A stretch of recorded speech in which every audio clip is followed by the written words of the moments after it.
Regresamos a la mañana informativa, vamos a estar conversando de educación, muy importante también cuáles son las novedades con respecto a las tendencias, cómo la tecnología de alguna manera, Carola, se va inmiscuyendo en la educación de niños y niñas, porque claro, muchas veces se sataniza, se dice el celular obviamente no puede aportar a la educación, pero hay cosas que se pueden hacer. ¿Cómo llegamos a este equilibrio? Justamente es lo que le queremos preguntar a Hugo Martínez. Él es director pedagógico de Colegium, experto en el uso de las tecnologías en la educación. Hugo, muchas gracias por acompañarnos. Buenos días. Muy buenos días, muchas gracias por la invitación. A ver, lo veíamos durante la jornada de ayer, las diferencias en cuanto a los precios de los útiles, cuánto pueden exigir los colegios, cuánto no. Aquellos colegios que exigen un dispositivo móvil, un iPad, un teléfono.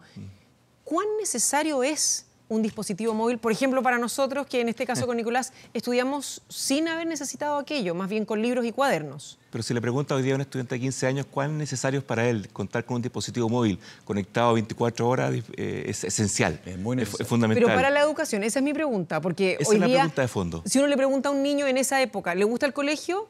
No quiero dar porcentajes porque no lo tengo en un estudio, pero varios decían no. Hoy le pregunta a uno lo mismo a un niño y dice el mismo no, con o sin teléfono. Y si le preguntáramos si necesitan un texto escolar, la generación anterior y la nueva generación probablemente te van a mirar con cara de sospecha. Absolutamente. Claro. Cuéntenos. Entonces, el fondo es que tenemos que reconocer que hay nuevas formas de aprender. Y esas nuevas formas de aprender generan demandas, necesidades y requerimientos que hoy día no estamos satisfaciendo con los recursos tradicionales que tiene la escuela.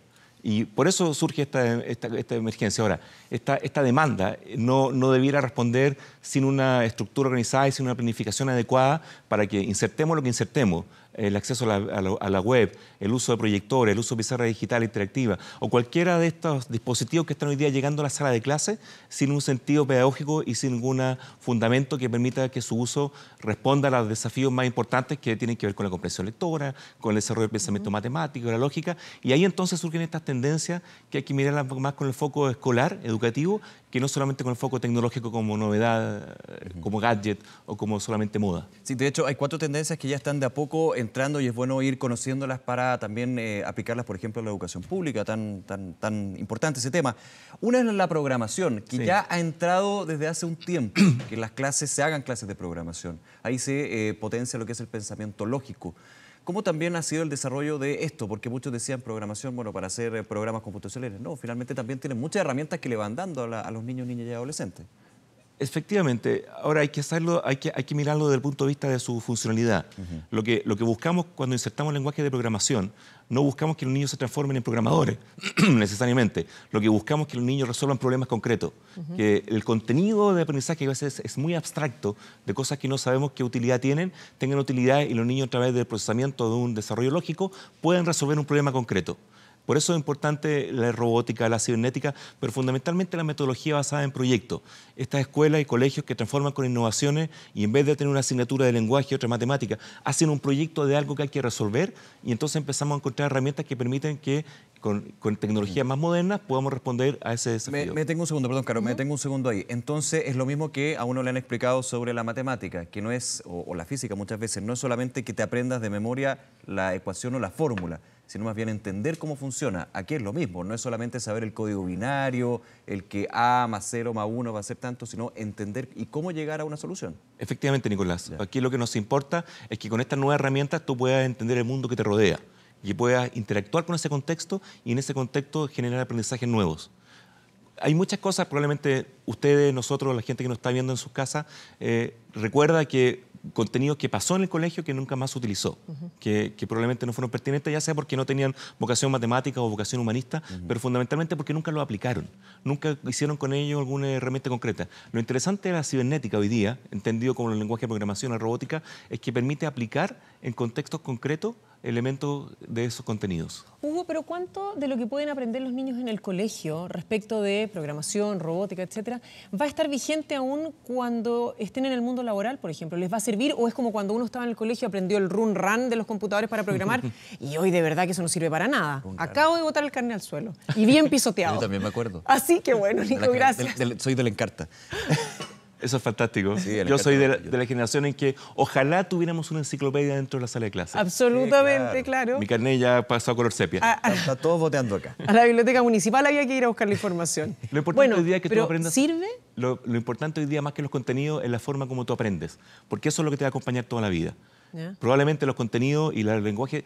En rigor, cuando hablamos de aprendizaje de programación en los colegios, no hablamos que los niños aprendan a programar con un lenguaje específico.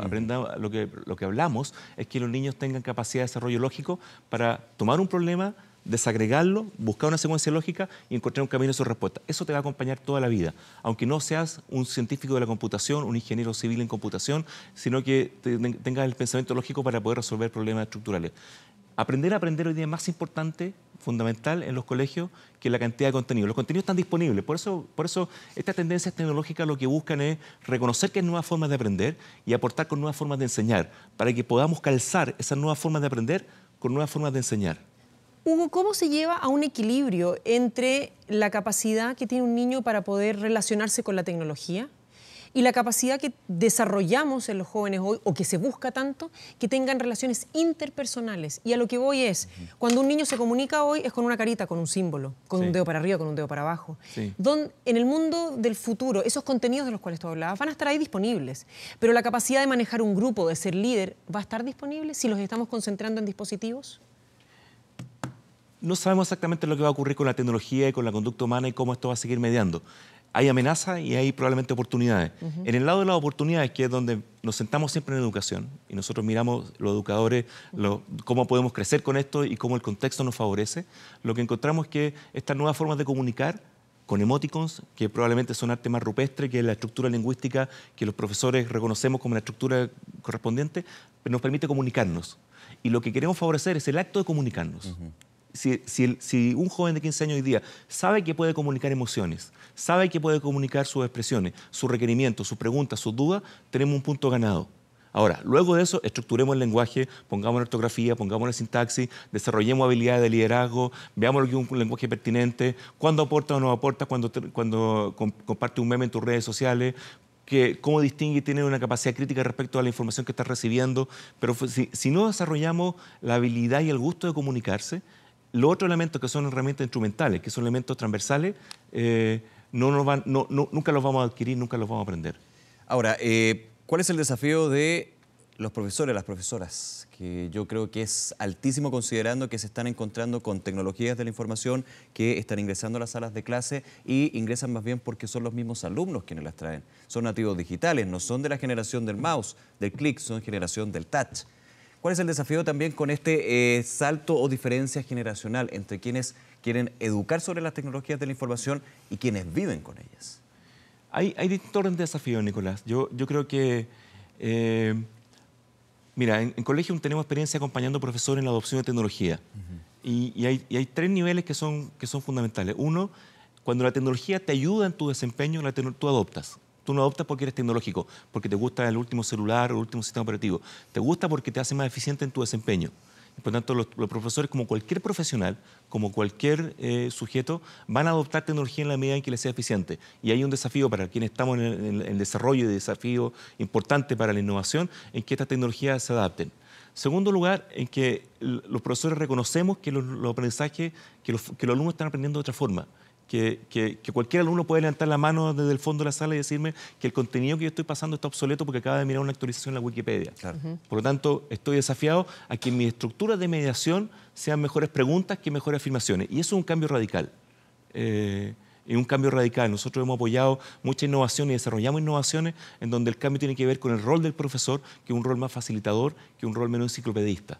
Y el tercer desafío tiene que ver con algo que es muy delicado, muy complicado, que es el manejo de la seguridad, la intimidad y el resguardo de las condiciones que permitan que el clima sea adecuado y que las tecnologías no sean intrusivas y agresivas respecto al clima que tiene que tener un contexto educativo específico. Justamente, Hugo, vemos mucho estos distintos talleres, charlas que se hacen para los padres por parte de los colegios para tratar de educar y controlar el uso de la tecnología en las casas con sus hijos. ¿Cuál es la relación que se está dando o que están viendo ustedes que se puede dar entre los profesores y lo que se exige en el ámbito académico respecto de las tecnologías y lo que pasa en la casa? Porque puede haber una disociación muy importante en la cual en el colegio se le pide o se le exige al joven o a la niña que tenga un dispositivo móvil que lo use y haga las tareas en un computador. Llega a la casa y la mamá, el papá, el apoderado, el cuidador le dice, ¿cómo se te ocurre? No hay horas. En la última charla que yo fui al colegio me dijeron que tenían que tener 20 minutos diarios y este trabajo te va a tomar a ti 2 horas, bajo ninguna circunstancia. ¿Cómo se combina eso? Porque al final el niño vive en una dicotomía. El niño vive en un mundo digital, donde tiene una vida muy intensa, en un mundo analógico que no siempre converge, que no siempre conversa y no siempre tienen sentido. En el rol nuestro de adultos, familia o profesores, tenemos un rol mediador que es insustituible, que es irreemplazable. La tecnología no hace buenos padres, no hace buenos educadores. Por lo tanto, establecer las condiciones que nos parezca razonable es parte de nuestro rol educador. Ahora, cuántas horas un niño debe estar o no debe estar frente a una pantalla tiene que ver con la experiencia que quiera lograr, con el objetivo que quiere lograr. Obviamente 2 horas, 3 horas, que cuando afecta su rutina de sueño, hay ciertos elementos que son de sentido común que uno dice, no, aquí está mal. Hay señales que también se van prendiendo de que algo está mal. Claro, aquí está ocurriendo y hay que tener acciones remediales para que eso ocurra. Pero creo que lo más importante es establecer espacios de educación, más que de control, porque finalmente a esto le llamamos en colegio una ciudadanía digital. O sea, hay una vida digital sobre la cual tenemos que formar y tenemos que aprender, no solamente por la norma, sino que también por el sentido y el valor que tiene estos espacios para la vida cívica y para la vida ciudadana, para el resguardo de la intimidad, para la privacidad, para la recreación, pero también para el aprendizaje. Hugo, desde la política pública, desde ya el aspecto macro, general, yo hablaba de la educación pública, que evidentemente es un tema que se va haciendo diagnósticos que van cambiando. ¿Se están incorporando estas tecnologías de la información? Claro, porque uno podría pensar en un colegio particular. Hay computadores, hay pizarra digital, hay la opción, por ejemplo, de ver información del colegio en internet o en el celular. Pero eso no pasa con todos los colegios. Hay recursos que tienen que estar involucrados. ¿Se ha visto también que desde la educación pública estamos entrando a este tema de las tecnologías? Yo creo que hoy día hay todavía, para responder directamente, la respuesta es sí. Hay tecnología, hay disponibilidad, no es un problema de infraestructura. Igual hay una importante cantidad de colegios, especialmente los rurales y más aislados del país, que no cuentan con una conexión adecuada y es una inconsistencia porque justamente donde más se requiere estar conectado. Y de hecho eso es muy difícil también porque son las familias las que no tienen conexión a Internet, por ejemplo. Exacto. Entonces podría ser más que aportar, podría ser una gran división de los dos mundos que tiene el niño o la niña. Pero si uno no viene en comparación histórica, en Chile hace 30 años que estamos desarrollando políticas de tecnologías para la educación, primero con el proyecto Enlace y luego con el Centro de Innovación que hoy día sostiene el Ministerio de Educación. Y que es una política continua que ha dotado de infraestructura, de capacitación, de contenido. Hemos tenido portales educativos como Educar Chile. En fin, ha habido un contexto.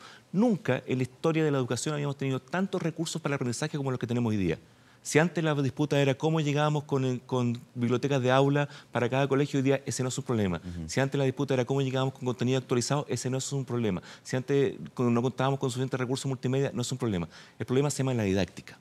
El problema tiene que ver con cómo logramos que esas nuevas oportunidades, que generan nuevas formas de aprender, sean incorporadas por los profesores y generen aprendizaje más significativo y más relevante. Por ejemplo, un elemento que es importante. Hoy día los alumnos saben colaborar. Y la colaboración es un elemento fundamental del siglo XXI.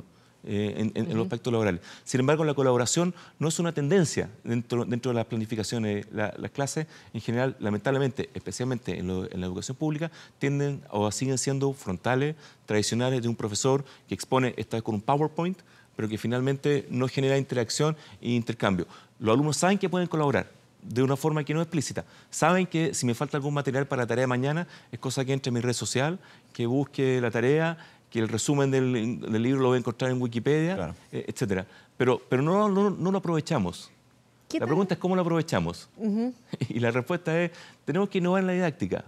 Yo conocemos un profesor de una experiencia de aprendizaje colaborativo que tenemos nosotros, que lo que hace es que le pide a los alumnos no el resumen del texto, sino que busquen en el rincón del vago el peor resumen del texto y que digan por qué ese es el peor resumen del texto. Los alumnos tienen que leer la obra, Claro. Tienen que generar, porque finalmente lo que necesitamos son capacidades analíticas, no necesariamente que tengan en 2000 caracteres el resumen del inicio, desarrollo y cierre de lo que ocurrió con ese determinado título de novela. Esa innovación es la que nos falta. Claro, porque el dato duro es el que está disponible, a diferencia de lo que teníamos nosotros como comenzábamos la entrevista. Claro. Cuando vemos que la tecnología cambia de una manera muy rápida y las técnicas de educación no necesariamente, ¿cómo se llega a una buena ecuación entre ambas? No todas las tecnologías son, no todos los cambios son buenos.